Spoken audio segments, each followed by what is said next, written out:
Come on in. Welcome to Idle Out, where we talk all things Survivor. My name is Luke, and today we're taking a look at the cast of Survivor 44. I've spent hours poring over every pregame interview for Survivor 44's 18 new contestants, and I've come to one conclusion. I need a new hobby. But also, now I'm here to relay my guaranteed to be accurate preseason predictions to you. If you haven't watched my cast analysis before, they're a bit different. Not only do I look at the cast and make judgments on both their gameplay and their longevity, but I also assign an award to each player. Think of it like high school superlatives, Survivor style. Most likely to win, most likely to be first out, and everything in between. I'll be using the official cast bios and Mike Bloom's interviews for Parade.com as the basis of my judgment, so as always, please go check out his interviews in full and give him those sweet, sweet clicks. Finally, please keep in mind that these are real people we're talking about, and we're only making judgment calls based on a few interviews, and this is not a reflection or judgment of their real-life character, only their presence in a game. All that said, let's analyze the cast of Survivor 44. Let's kick things off over at the Ratu Tribe with the Francesca Hoagie Award for Most Likely to Be First Boot, which I'm giving to 25-year-old law student Kane Fritzler. Like Erica and Marianne before him, Kane is a Canadian superfan hoping to show the Americans on the cast how it's done. But I'm not sure I'm seeing it for Kane. Kane is a huge fan of Survivor, his grandmother introduced it to him, and he's, like most of us, the Survivor guy in his friend group. He even... named his dog Survivor? Okay, are these 2 hobbies or 3 hobbies? But because of all that, I feel like Kane's coming into the game feeling like he has something to prove. He really, really wants to leave his mark on Survivor. And I think he will, just in the same way Zach from Survivor 42 did.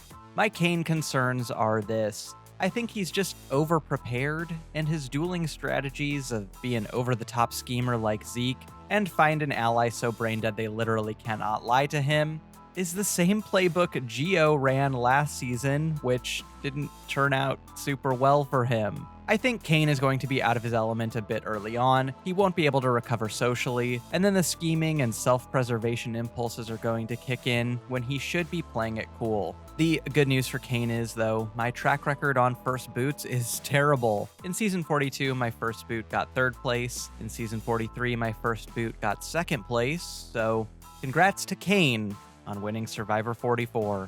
Next is 31-year-old elementary school teacher Lauren Harp, who I'm awarding the Kathy Vavrick O'Brien Award for Most Likely to Get the Growth Edit. Although Lauren is embracing the fast pace of the new era, she kind of feels like a bit of a casting throwback to me, in a good way. Lauren's here not only to play Survivor and get the money and the title, but she also sees Survivor as an opportunity for self-reflection and growth. It's very old-school Survivor. Not many players are coming onto Survivor these days hoping to grow as a person. Lauren's coming into this game as a recently divorced single parent, so it checks out. I did initially have concerns that Lauren would end up being too vulnerable and too honest for her own good, considering it sounds like she's still very much on her own growth journey, but then I saw that she wants to emulate the games of Parvati, Natalie, and Shan. 3 great players, and definitely not 3 women you could ever accuse of being too honest. I have high hopes for Lauren. She was definitely in consideration for my winner pick, and I'd anticipate a strong showing from her. Although Kellen had the same sort of story and philosophy towards the game, so I swear to God, if I hear Lauren say Ratu strong. Moving on, next up we have 30-year-old security specialist Brandon Cottom. I'm giving Brandon the Eddie Fox Award for Most Likely to Stumble Backwards towards the end game. I mean, he put LOL in his interview, and you blame me. Brandon's a jack of all trades, account manager at his family's security firm, a pilot, coaches kids, and played in the NFL for the Seattle Seahawks. Maybe I'm reading between the lines here, but Brandon really feels like one of the least knowledgeable players this season in terms of actual Survivor knowledge and fandom. Kane is out here naming his dog all caps Survivor, and it feels like Brandon caught one episode of 41 in a bar one time. The sound was off, but he got the gist of it. A lot of superfans end up overthinking themselves out of the game, and there's something to be said about coming into Survivor and just being yourself and rolling with the punches. I don't feel like Brandon will really have his finger on the pulse of what's happening super often, but I think his physicality and likable positive energy will keep him safe pre-merge, and I don't really think he'll be viewed as a strategic threat post-merge. I'm calling a mid-merge bordering on endgame placement for Brandon. Next, let's look at 28-year-old Charity Projects manager Maddie Pomia, who I am giving the Cass McKeon Award for most likely to cause chaos. The chaotic energy emanating off of Maddie is honestly already iconic. Feral, wild card, middle child.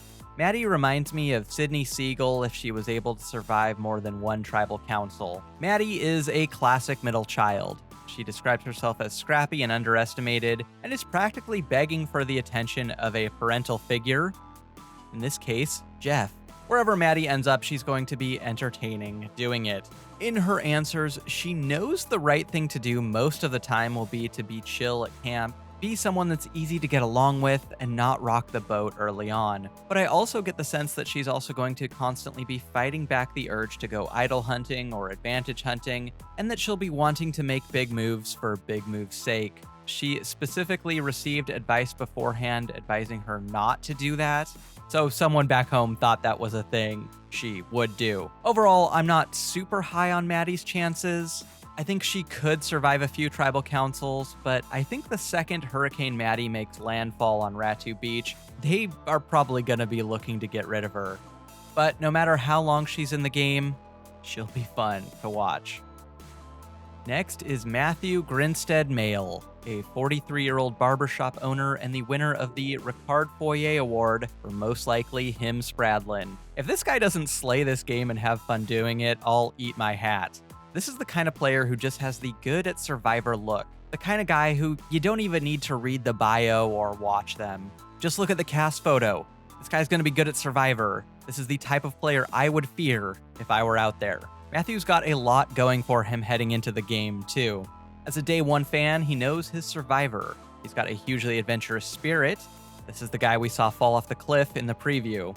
Possibly too adventurous. He's a big family man, and he describes himself as nurturing. But most importantly for Survivor, Matthew has 30 years of service industry experience. In a cast that has a lot of Ivy League white-collar types, Matthew's ability to use his experience with customers to both turn on the charm and also his ability to know when to let negative comments roll off his back will be a major boon to his social game. He's got charisma, he's got people skills, he's got game sense. He's gonna have a good showing. Unfortunately, there's an expiration date on this type of player. They top out at Final 6 or Final 5 over an inability to control their threat level. But you can expect Matthew to go pretty far, assuming he, didn't die when he fell off that cliff. Rounding out Ratu, we have Jamie Lynn Ruiz, 35-year-old yogi and plant TikTok content creator, and the recipient of the Mariano Ketch Award for most likely to have dangerously positive energy. Jamie comes from corporate America, but left it all behind to pursue her dreams. She's happy-go-lucky, super positive, and a Survivor superfan. I want Jamie to do well, and she has Marianne upside. She also has Mariah downside. If you listen to Jamie speak, she's a huge ray of sunshine. She says she is here to make friends and build relationships. Relationship building is so important to her, she said it's all caps everything twice. Wow, tell me you worked in corporate America without telling me you worked in corporate America. But Jamie's success in the game will depend on her tribe's tolerance for her aggressive positivity. And just looking at the other personalities on this tribe, it seems like this could be a dangerous situation. Are Kane or Maddie going to be down for Jamie's corporate mandated fun? I'm not sure. On the flip side, I could see someone like a Matthew or Lauren scooping her up as a close ally. I do think if she gets a foothold, Jamie will be a dangerous player. She's got a face that just immediately says trustworthy, but she's here to play hard. And climbing the corporate ladder for years gives her plenty of experience in building real-life alliances, and probably a few betrayals too. Will she blossom like the plants on her TikTok? Or will she wither like the plants in my living room? I'm leaning towards the former, but I wouldn't be surprised at the latter. Let's move on to the Soka Tribe. and take a look at 34-year-old surgical podiatrist Joshua Wilder, winner of the Peter Bagenstos Award for most likely to think they're the mastermind. Joshua's story is crazy. He grew up as gay and black in Ohio, so life already was tough. But he was also born with a congenital deformity called prune belly syndrome, where his kidneys weren't functioning, so he wasn't supposed to live past age 5. Thanks to a kidney transplant, Joshua is now a surgeon in Atlanta, on Survivor, and most importantly, no longer living in Ohio. Joshua's overcome a lot in real life, but I'm worried for his longevity in the game. I think he's going to be in for a rude awakening. Joshua is convinced he's going to be immediately perceived as a huge threat in the game, and I don't know, maybe that is true. But to counteract that, he wants to immediately go idol hunting. He's also looking for a solid ride or die alliance that he can be completely honest with and put his trust in, like, and I quote, Ricard and Shan. You know, that very healthy and not toxic alliance. I just feel like Joshua is a little too high on himself heading into the season. Maybe he's been around feet too long, but he's starting to think his own farts smell good. And I get the sense that Joshua will think he's in control of his tribe right up until his torch gets snuffed. Next, let's look at Heidi Lagares Greenblatt, 43-year-old engineering manager and the winner of the Tina Wesson Award for equally likely to be the winner or the first boot. Heidi's a really tough one to call for me. On the one hand, she's super successful in real life. She moved to the mainland US from Puerto Rico, barely speaking any English. Now she's a mother, she's worked her way up in life and is now a manager in STEM. She has 40 patents, which seems like a lot. She kind of sees herself as a more physical Sandra, and I get that comparison. This all sounds good to me. I do have concerns though. She compares herself to Angelina, which, yeah, I'm down for as a viewer, but Angelina is a legit game changer is not the message I personally took from watching her rice negotiations. She cites the Zeke and Varner incident as her favorite moment in the show, which, your favorite moment? You're sure?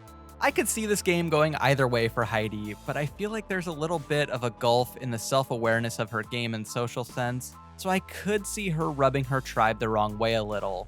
But if there's a fair play or Russell type she can play foil to, that could be to her benefit. Heidi is super authentically herself, and her stay in the game will be determined by her tribe's tolerance for high-energy Heidi. Next, let's look at Matt Blankenship, 27-year-old security software engineer, and my pick for the Ian Rosenberger Award for Too Nice for Survivor. I like Matt a lot, but I'm worried he's going to get eaten alive. Matt comes to Survivor by way of a high school crush. Sounds like he didn't get the girl, but he did get on Survivor, so we'll count that as a win. One thing I love about Matt is he's really honest and open with us. He talks about his failures in his life, his anxiety. He's very open about all of that. Outwardly, Matt has a very happy-go-lucky vibe, kind of big Eric Reichenbach energy. He even compares himself to Eric, which is not the comparison you probably want to be making about yourself, but again, Matt's really honest. To a fault, perhaps. However, that all leads me to believe that Matt could be his own worst enemy in the game. On paper, he has a decent shot. He's smart, athletic, and has a really chill vibe that I think will make people comfortable. No one's going to come for Matt early on unless he makes them come for him. If he gets in his own head and has doubts, or he's not able to jump into those early conversations, or he's just too naive and too trusting, he could be heading for an early exit. I think his best bet is to link up with someone else similarly strategic, someone like a Franny who's on the same wavelength, who he can honestly talk strategy with and who can kind of carry him socially through the early part of the game. I do think there are bigger fish to fry on this tribe, so unless Matt implodes, he will make the merge. Moving on to 23-year-old research coordinator Franny Marin, winner of the Sammy Leotti Award for Most Promising Zoomer. So I was mistakenly down on Sammy preseason last year, and he turned out to be a major surprise for me in a great way. So to atone for my sin, we're naming this new award after him. I think it's really hard for anyone in their early 20s to win this game, but Franny has the best shot. A newer fan of Survivor by way of Cagayan, Franny's got a lot going for her heading into the game. She's obviously got high IQ, she got a perfect score on the MCAT, but I also feel like she has high EQ. She's very well aware that she's going to be perceived as an Aubrey or Gabby type and hopes to use that to her advantage to be underestimated. And I think her strategy of being the calm and the center of the new era Survivor storm is a good one. And anyone who can survive working in a nail salon for years can hold their own. Franny says she wants to emulate Sophie Clark, which means she probably wants to go with the flow and only rock the boat when it's necessary. Knowing when to tactically strike and when to resist the urge to overplay is what separates the good and bad players in the new era. Erica, Marianne, and Gabler all built up social capital and cashed it in at the exact right time. I have high hopes for Franny, and I think we will be seeing a good run from her. Or she'll go out collecting leaves, a strange hobby of hers she mentions twice. Everyone will think she's idol hunting, and she'll make like a tree and go home pre-merge. Let's hope that doesn't happen. Next, let's look at 32-year-old firefighter Danny Massa, winner of the Alec Merlino Award for Biggest In-Game Surprise. If you'll recall back to David vs. Goliath's preseason, when the cast was leaked, the picture used for Alec made him look like the biggest dick on the planet. That and his social media had everyone convinced Alec was like teleported in from the Survivor One World cast. Then, in the actual game, Alec was super chill, funny, gregarious, and kind. I'm seeing similar pre-game judgments about Danny, and read this guy's profile. Danny's going to be a huge fan favorite. Being kind is his proudest accomplishment. Dude applied because his nieces bullied him into it.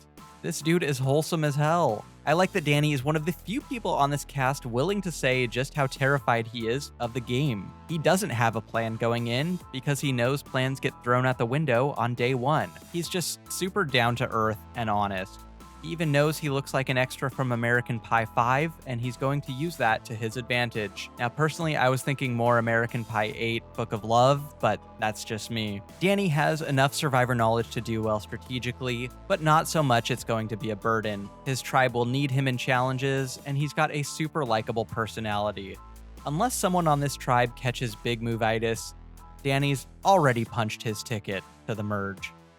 Let's finish off Soka with Claire Raffson, a 25-year-old tech investor and venture capitalist, and winner of the Stephanie Johnson Award for Shock Pre-Merge Boot. I'm seeing a lot of preseason hype for Claire, and it makes sense. Claire came to play hard. She's a huge superfan who intends to use her girly girl exterior to pull off some devious moves, and she compares herself to Michelle, Natalie, and Courtney Yates. She's a tough-as-nails, queer, black, Jewish woman who says she's been playing Survivor her whole life just to fit in. I think Claire's going to be a huge presence on the show in the time she's there. I just don't think it will be long. The preseason hype and the actual season hype don't always see eye to eye. Exhibit A. Now, hold up, bro. I like Claire a lot too, and I identify with her. Anyone whose favorite moment is specifically when they sent Candace to Exile Island 20 times in Cook Islands has my seal of approval. But I'm worried that Claire is going to play herself out of the game early by being too transparently devious, and I don't think she's going to be able to hide the scheming behind her unassuming exterior as well as she thinks she will. I hope I'm wrong. Claire has fun villain written all over her, but I think on a tribe that is on the surface at least full of some of the more laid-back personalities, she could be in trouble. Regretfully, pre-merge. Moving on to the Tika Tribe. Let's begin with 46-year-old insurance agent Bruce Peralt, winner of the Tom Laidlaw Award for most likely to be way too loyal. It's Survivor's oldest archetype. Literally, guy over 40 who plays a loyalty-based, old-school style game. He rides or dies with one or two other players and is either in the final 5 or the first 5 out.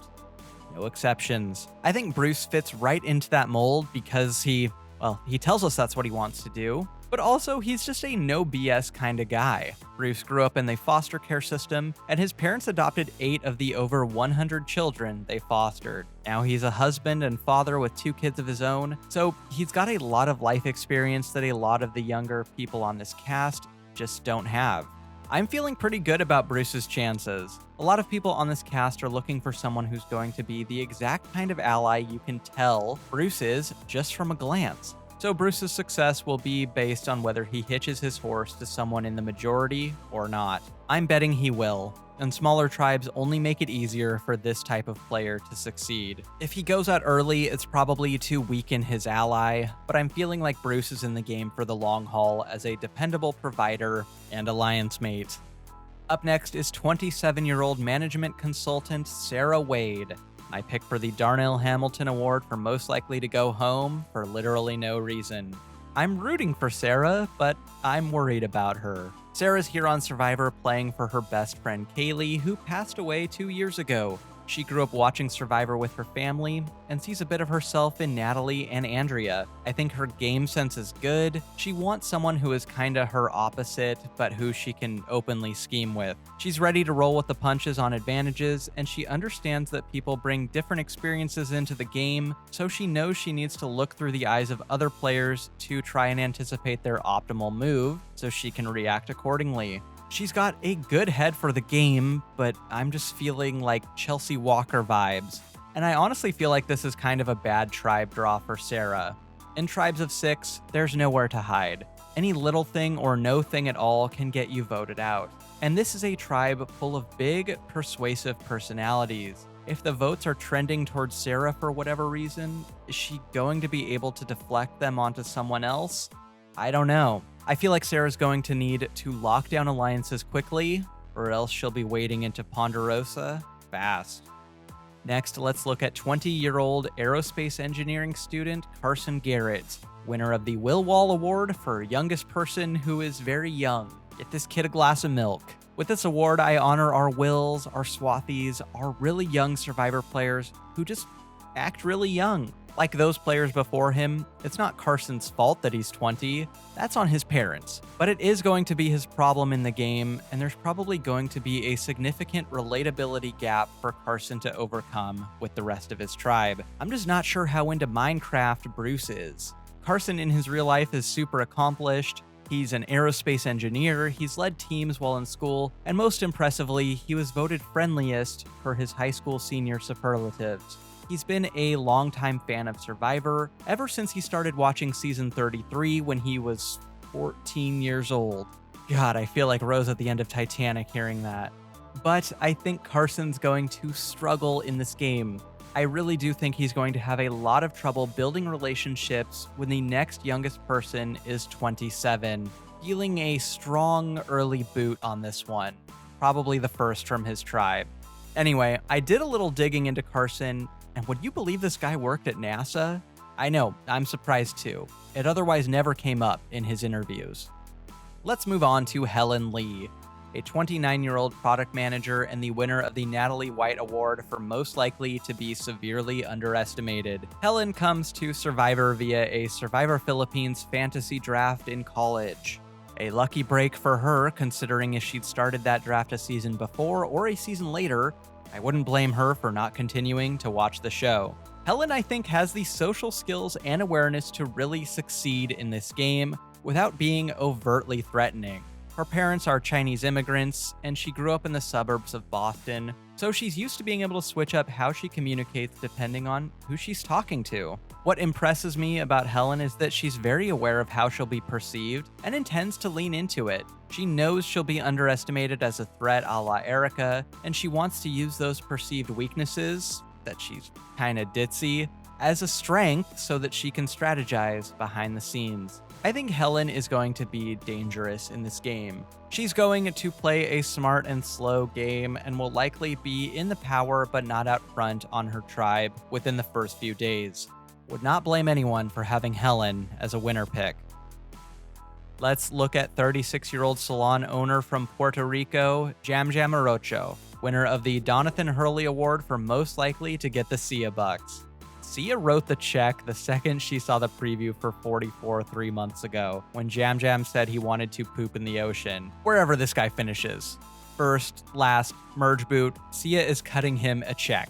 Jam Jam survived Hurricane Maria and led his employees through 90 days without power at his home and his business. Did someone say episode 1 intro package? I'm gonna be honest. At first I was skeptical of Jam Jam's longevity in the game just because of his saturation in all the previews. Kind of felt like they were getting as much out of him as they could during what would be a short stay. But after reading his interviews, I'm actually pretty positive on his chances. He's just got such an infectiously and naturally positive energy. This is the kind of guy who could get caught red-handed looking for an idol. Heck, he could walk back into camp with an idol in his hand, and everyone would just laugh it off. That sort of charisma is a gift, and Jam Jam's strength in Survivor 44 will obviously be his social game. I think his lighthearted exterior is going to draw people in, and he'll be persuasive but not pushy in getting what he wants in the game. I think with so much downtime and boredom for the players, an entertaining personality like Jam Jam's is going to be a tough sell to get rid of early. He'll probably make the merge, but I'm not sure such an upbeat and likable player can make the end after Marianne. Regardless, scoop this guy up first on your fantasy drafts. He's going to get like 8 confessionals an episode. My winner pick for Survivor 44 and the winner of the Sandra Diaz Twine Award for most likely to win it all is Carolyn Weiger. You heard me. After all, why not? Why shouldn't I pick her? Look at the last 3 winners we've had and tell me Carolyn doesn't fit like a glove. Let me sell you on her. Carolyn is a 35-year-old drug counselor. She's overcome a lot in her life, including addiction, and has been sober for 13 years. Carolyn knows what it's like to struggle, and I think winning such a difficult battle really gives one a complete picture of themselves, flaws and all. That's what I love about Carolyn. She's super self-aware. It takes a lot to say, yeah, I'm not Kelly Wentworth or Parvati, I'm more of a Nora. She even says she's aware she won't be a lot of people's winner picks, but I'm willing to bet on Carolyn. In a cast of big fans, Carolyn is the biggest fan. She's played in several online Survivor games, and from what I can tell, is well known and well liked in that community. Carolyn is the perfect embodiment of new era Survivor, a big fan with an incredible story and a huge heart, willing to embrace both the unique chaos of Survivor in the 40s, as well as its humanity. I think the biggest test for Carolyn will be getting beyond that first tribal council. It's easy to look at someone so Carolyn-y as an easy first vote, but if she makes it past that first huddle, I think she's going the distance. And winning? Nah, fuck it, why not? Got nothing else for you. I hope you're all as excited for Survivor 44 as I am. This is a great cast, and I'm excited to watch them play. Until next time, don't get idled out.